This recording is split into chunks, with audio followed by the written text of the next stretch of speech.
Welcome back to $1 Million Landscaper Podcast. Now, today we have a repeat guest on. Her name's Carla from Cycle CPA. And Carla, she has a passion for our industry. And we get into that in today's conversation. But today we dive into understanding the difference between profit and cash flow. And you can have a good profit, but if you don't have good cash flow, you can actually go out of business. So today we dive into that topic. So if you're wanting to learn a little bit more, you're a landscaper wanting to understand the difference, or maybe you're not even sure. You're not sure what the difference between net profit and gross profit is. You're not going to want to miss today's episode. So we'll get into that right after a word from our sponsors. The only app every landscaper needs. Company Cam makes it dead simple to communicate, document, and problem solve with guys in the field, no matter where you are. Company Cam brings documentation, communication, and liability protection together in one simple, easy-to-use app for you and your entire team. Take unlimited photos and videos, share custom reports, create flawless before and afters, and even communicate and share progress with homeowners with galleries and project timelines, all from your smartphone. Company Cam, the only app every landscaper needs. Check it out at companycam.com/million or in your app store. We want to take a quick second to tell you about our friends over at Cycle CPA. I can't even express to you how important it is to have a good accountant on your side. You know you want accurate bookkeeping and financial statements every month. Instead, you're often left with limited time to focus on the accounting side of your business and no reports to show for it. At Cycle CPA, the landscaping accountants, they not only handle the bookkeeping, but also provide landscape industry benchmarking, job costing, financials by service line, advisory meetings, and much more. Cycle CPA has a team of landscaping accountants available to provide anything from bookkeeping to CFO services. Visit cyclecpa.com, and for $100 off, mention the $1 Million Landscaper Podcast. If you want to get the leads you want and turn your current clients into raving fans, then you need to try SendJim. They've created an exclusive offer just for our listeners. If you sign up today, you can get your first month for just $2. So if you haven't already, go to sendjim.io/MDL, where you can get even more exclusive deals just for $1 Million Landscaper Podcast listeners. That's sendjim.io/MDL and take advantage of these awesome deals today.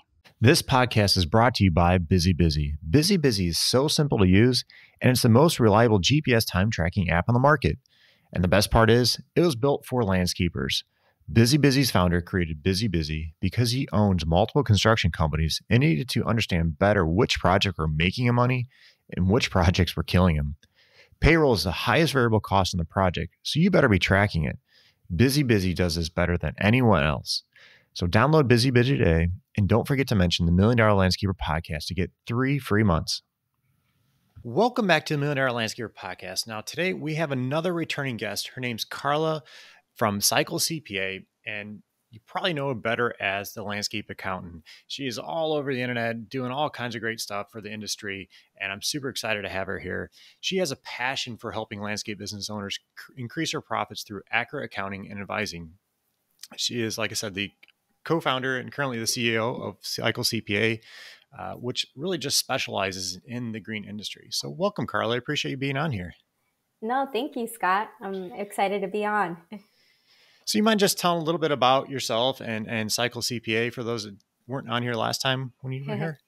Yeah, for sure. So I started off my accounting career at a local CPA firm a few years ago, and we helped everybody under the sun. So I would work on like a restaurant owner's books, then to like a gym, and then to a landscaping company's book. So we didn't like really specialize in any specific industry, but because of the demographic that I was in, we had a lot of landscapers, contractors there, and I became aware of their recurring issues. So looking at the profit and loss, cash flow, job costing, and I became passionate about helping those contractors. And so shortly after that, I worked at the largest CPA firm and then decided to branch out on my own. And I knew that I wanted to specialize in this industry because, like I said, I became passionate about helping specifically the contractors they work so hard, and they should be knowing like where their money is going and how to make more of it, right? So Absolutely. that's how I got started on that. Very cool. Yeah, one of our things we say is there's no broke landscapers. That's our goal, is no broke landscapers. So we're on the same page here. For sure. So after speaking to Carla, one of the things, we got talking about is something that she sees a lot with just speaking with other landscapers, and that is understanding the difference between cash flow and profit. And she says she hears this a lot. So Carla, you mind just starting off talking about where the contractor's getting confused and start maybe explaining what cash flow and profit is? Yeah. So it's actually where they get confused is like they look at their profit and loss and they're like, whoa, that profit is amazing. $90,000 or whatever it is, right? Depending on the company side. But Carla, I don't see that in my bank account. Why is it not in my bank account? That's not what I meant. That's not what I made. Why am I getting taxed on that? That's not fair. All this stuff, right? And so I'm like, okay, we need to figure out a way to, really translate what profit means and what cash flow means, because they're both separate things, but they strongly correlate with each other. So what profit is on your profit and loss statement, you either have a profit or a loss, right? So your profit and loss statement starts out with your sales, and we're looking at a profit and loss for the year, let's say. Okay. 2021, you have your sales, which is any income that you've made from your business. And then you have your cost of goods sold, which are your materials, your payroll for field labor, your subcontractors. And then you have your overhead expenses, which is your office, your marketing, your advertising, things of that nature. And once you have your sales and you subtract out all of the expenses, and then what you're left with is your profit, right? Mm-hmm. But what accountants don't tell you, it's like, okay, why doesn't that match your bank? It's because your cash flow is different. And the reason why your cash flow is different is because your cash flow is what comes into the business, so cash in and cash out. That it's so simple. Cash flow is what comes in and comes out, and the net cash flow is the change that occurs every month. So either you have a positive net cash increase every month. So what that means is either you had more sales than expenses, and then you keep building up your cash reserve kind of a thing, or you have more expenses than cash, and then you start dwindling down on your cushion that you have. And so there are key differences between profit and cash flow. So the profit on your profit and loss doesn't show certain expenses that you actually incurred on the cash flow side. And that's because of accounting mumbo jumbo. And I'll try to break that down. So what is not on your profit and loss? Your truck payments that you make to Sheffield every month, your ally payments, right? For your truck, whatever it is, your machinery and equipment. Those payments are not on your profit and loss. They're on your balance sheet because they are paying down a loan that you have on your balance sheet. Mm-hmm. Those payments are paying down a loan, so they're not going to be on your profit and loss. Therefore, your profit seems high, right? Does that make sense? Since that expense is not hitting the profit and loss, that's what that is. And the reason why you can't expense your payments is because you're accruing that asset on your balance sheet. So if you purchase that truck, right, that truck is now an asset on your balance sheet for $50,000, and you have the $50,000 loan, you're going to depreciate that truck over its lifetime. The $50,000 you're going to depreciate, let's say, over 5 years, and it's going to be $10,000 a year of depreciation. You don't depreciate it all at once because you didn't use it all at once. It's going to benefit your company for more than just this year. It's going to benefit your company for a number of years. Mm-hmm. So that's the first thing I would say.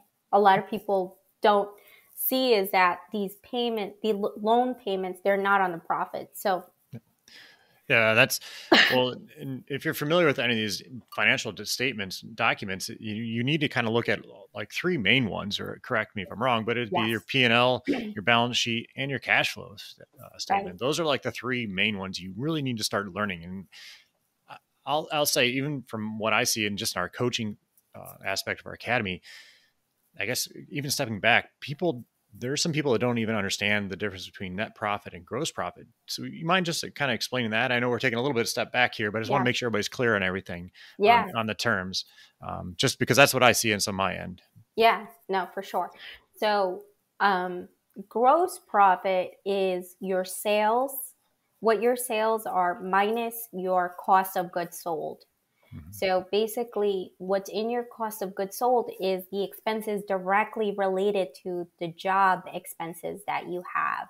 So your field labor workers, your materials that you're spending for those jobs, your equipment rentals, your subcontractors, right? These are expenses directly correlated to the jobs that you do, and they're highly variable. You wouldn't have those expenses if you didn't have sales. So sales minus cost of goods sold is your gross profit. That's what you're left over with to cover your overhead costs. Mm-hmm. Your overhead costs some of them are variable, and some of them are slightly fixed. And so once you deduct the overhead, that's how you get to net profit. Sure. One thing I tell people, just to kind of simplify, is think of their cost of goods too as things that you can basically bill directly to a customer for. Mm-hmm. The overhead items, you can't really necessarily put on an invoice and say, I'm going to bill you for my rent of my shop, or, whatever, a CPA or whatever it is. You can't bill those directly on an invoice. So you have to have some kind of way to mark it up. But yeah, going back to we're talking about the three different financial statements. That's something I think many people see and just kind of get scared of. They don't even want to touch. Well, they kind of leave it to you, I think. And then you mind just talking a little bit about those three different documents and how they kind of feed off each other too? Yeah. So it's important because the profit and loss, you take a profit and loss, you take out all of the accounting mumbo jumbo, like I like to say, and it converts into a cash flow statement. Mm-hmm. So basically, a cash flow statement starts with your net profit. Actually, the beginning line, if you were to pull it from your accounting system, says net income. And that's because your cash flow statement is going to reverse or add in the cash items so that it reflects what's your ending balance in your bank account. And the cash flow statement is so important to look at, and to see where your cash flow is trending at is important. So basically it starts with your net income, right? Mm-hmm. And then it deducts your loan payments, let's say.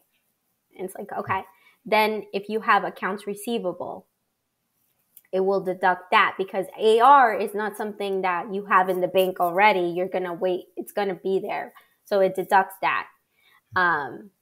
And so let's say if you purchased a truck and you put a $10,000 down payment, it'll deduct that because that's on the balance sheet. And those deductions and additions, it takes the profit and loss and turns it into the cash flow that matches your ending balance on your bank account. And so that's how those two intertwine with each other. And the reason why you want to look at your cash flow statement and your profit and loss is because the more profit you have, the more cash flow you're going to have at the end of the day. Because if you have a higher net profit, that means that you're able to cover other expenses like your loans. You're able to pay yourself, withdrawals if you draw money out of the account.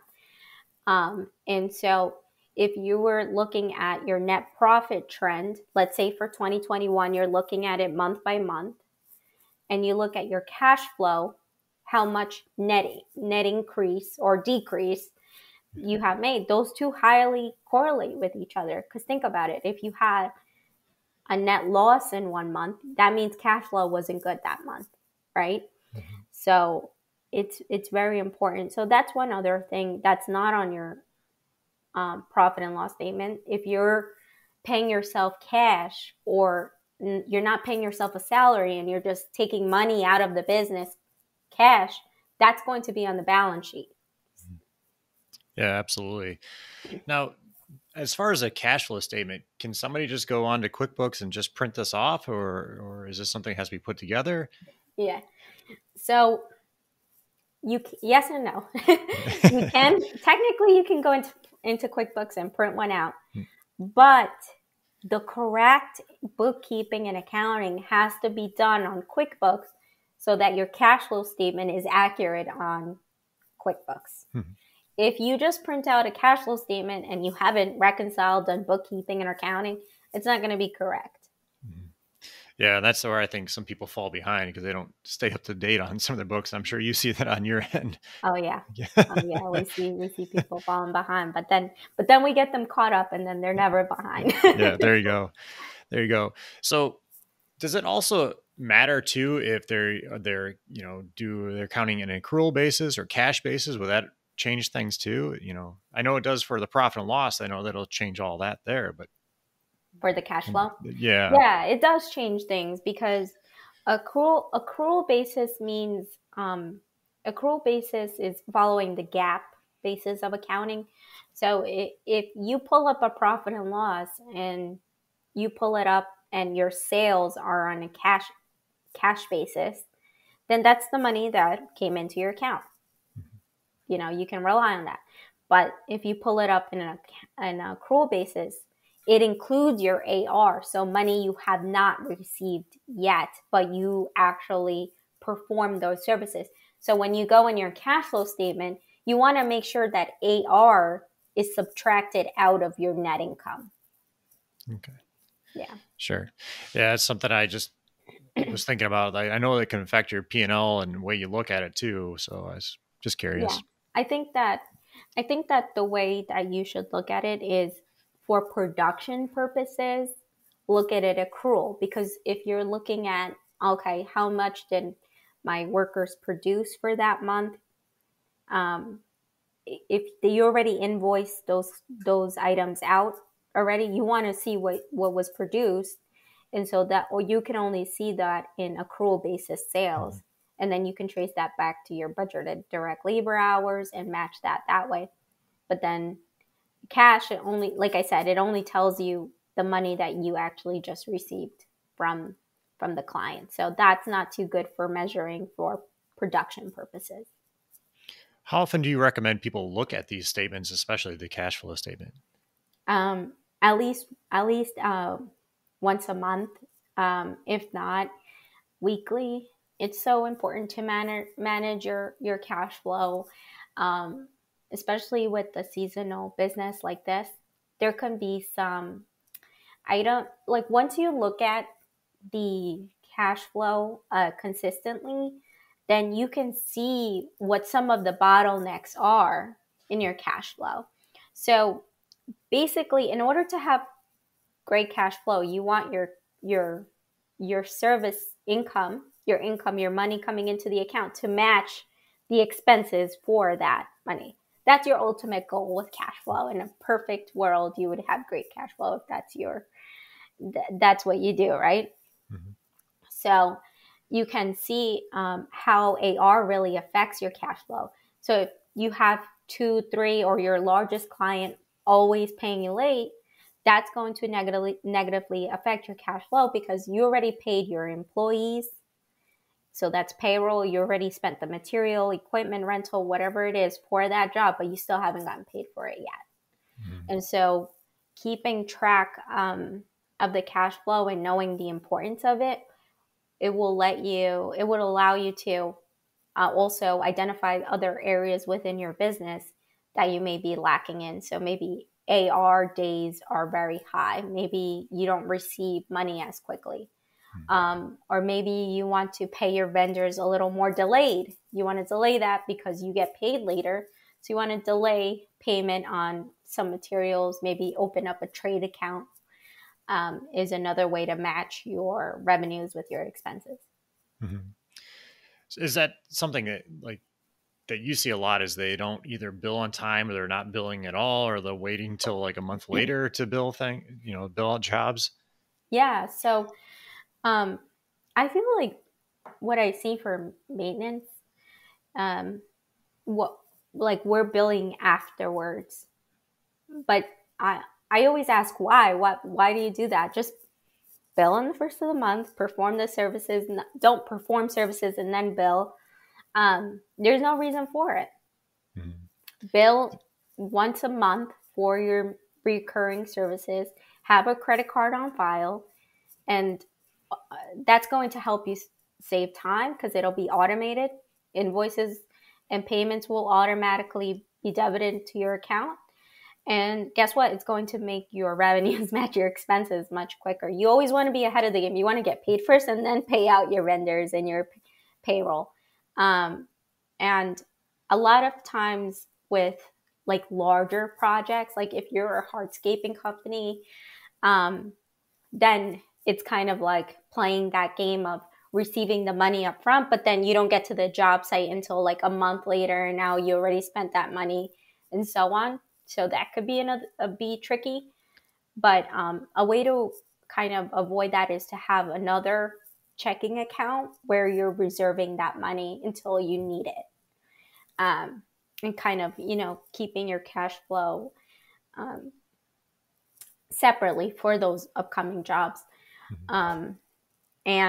Or maybe you're not in charge of billing. Maybe you have an office manager who's doing accounts receivables and payables, or you maybe have an AR person.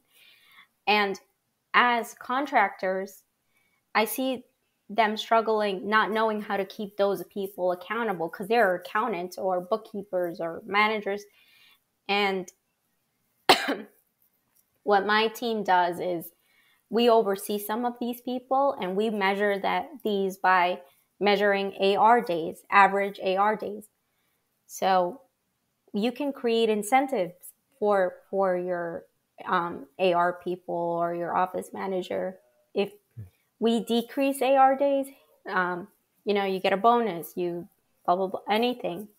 But keeping track of accounts receivable days, looking at your AR report every week, and keeping and holding those people accountable, that's the most important, because I see a lot of contractors just not even keeping or not even knowing their AR, what it is.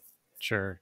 I do like that idea. I never thought about that with the bonus system for keeping down the AR days. I do like that. Mm-hmm.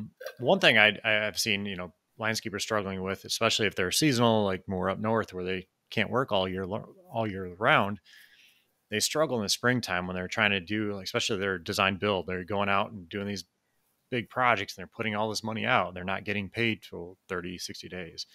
I also see them too when they're people are trying to transition from doing like residential to commercial properties.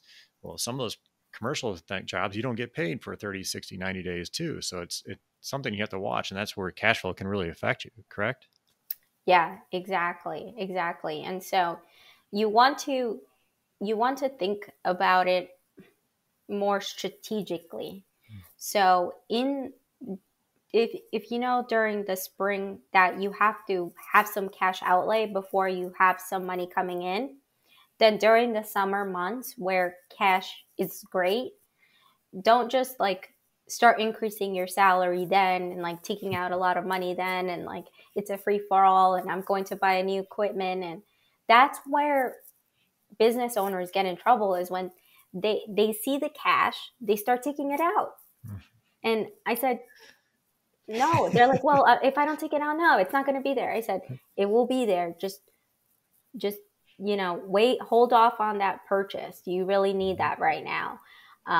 Hold off on paying yourself more. Just if you keep it steady during the rush the summer months, then in the winter months, it'll level out and you'll be able to create a cash reserve for yourself during the summer months. So open up a savings account so that it deters you from thinking that you have all of that money.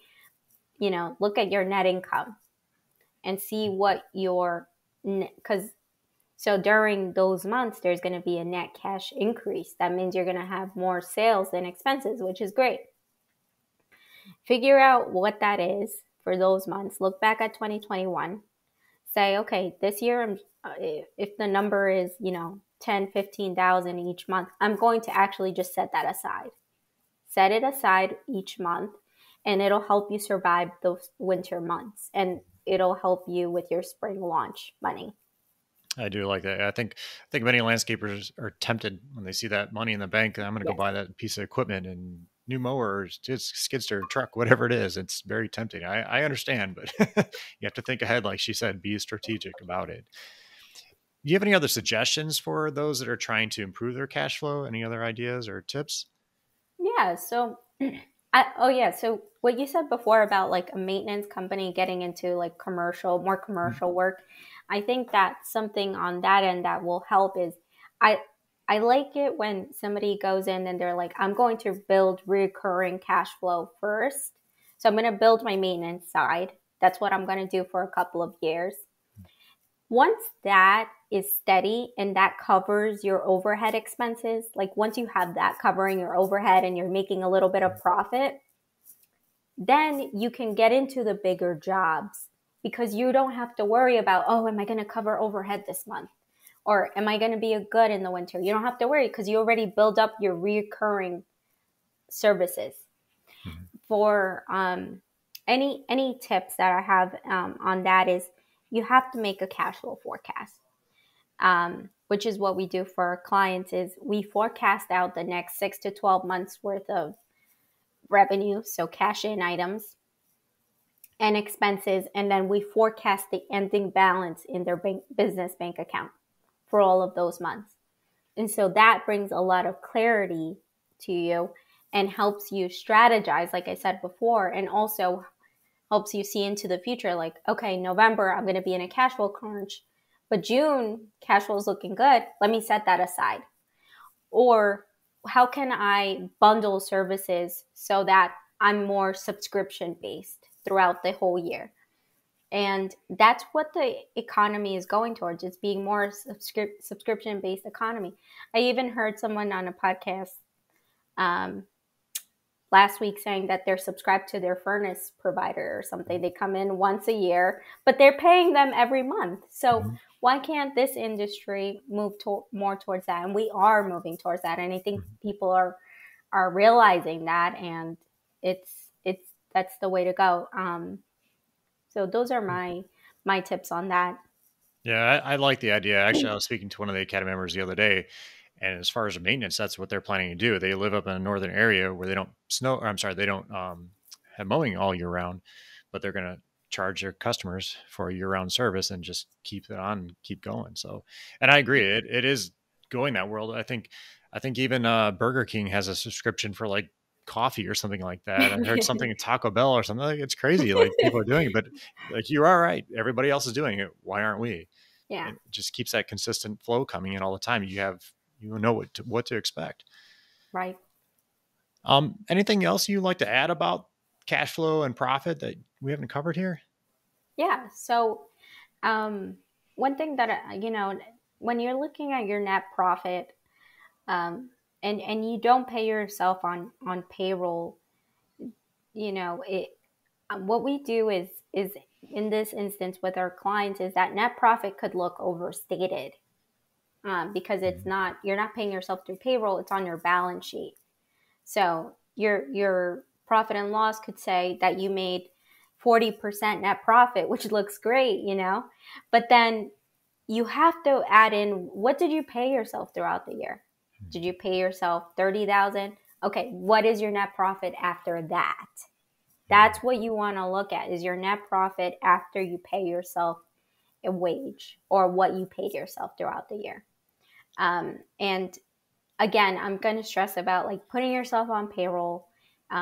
even if it's a conservative payroll every week or every other week, to just keep things, balanced throughout the year. Yeah, I couldn't agree with you more. I'm actually reading a book about this now. I was just looking it up. It's called Simple Numbers, Straight Talk, Big Profits. And that's one of the key things, like the first 2 chapters that I've gotten through so far is talking about that, paying yourself. You have to pay yourself. And otherwise it does messes up the numbers in the end. You look like you're making a big profit, but you're really not. Exactly. So, yeah, no, I like that book. I've read that one too. Have you? Yeah. I literally just downloaded it the other day. I'm like, oh, I'll read this one. So yeah, that's a great book for anyone who's listening too. Yeah, it's pretty good so far. No, I do agree with all these things you've said. You have to look at all these numbers, and cash flow is one of them.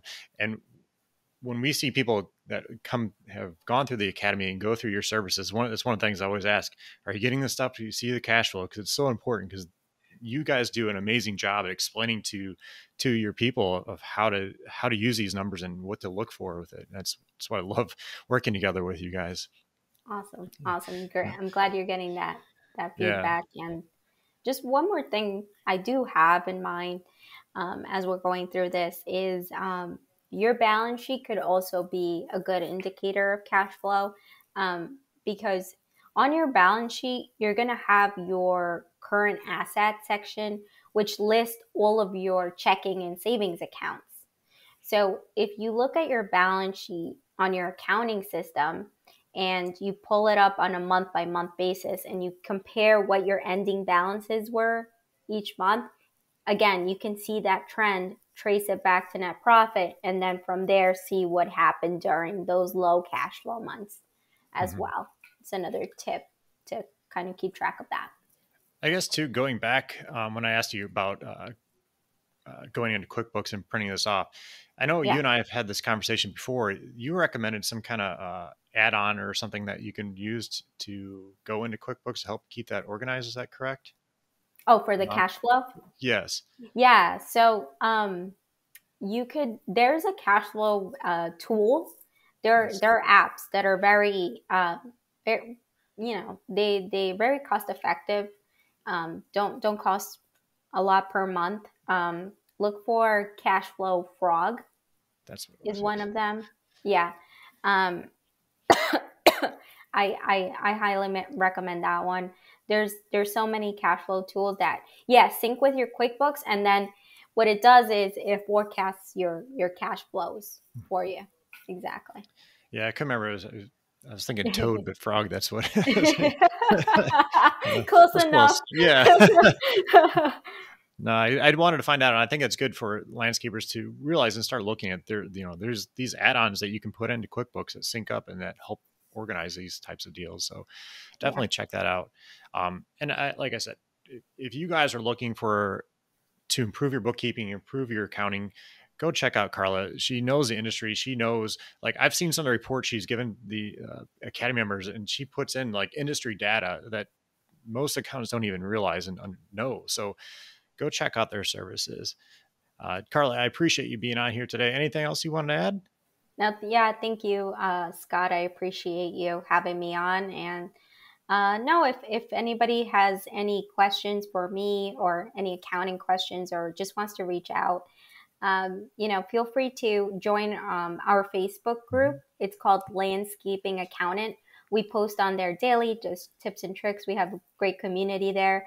And also, you can visit our website, cyclecpa.com. And I look forward to hearing from you guys. Yeah, definitely check them out. It's a great group of people. They, like I said, they know the industry. That's what's nice thing. I can tell you from personal experience, we had a terrible accountant. It was a bad experience for talking to her and Joe and everybody on the team over there. It's just, it'll make a world of difference. Trust me. So take advantage of it. All right, Carla. Well, thank you again for joining us. I look forward to having you on again here in the future. Thank you, Scott. Have a good one. You too. Bye.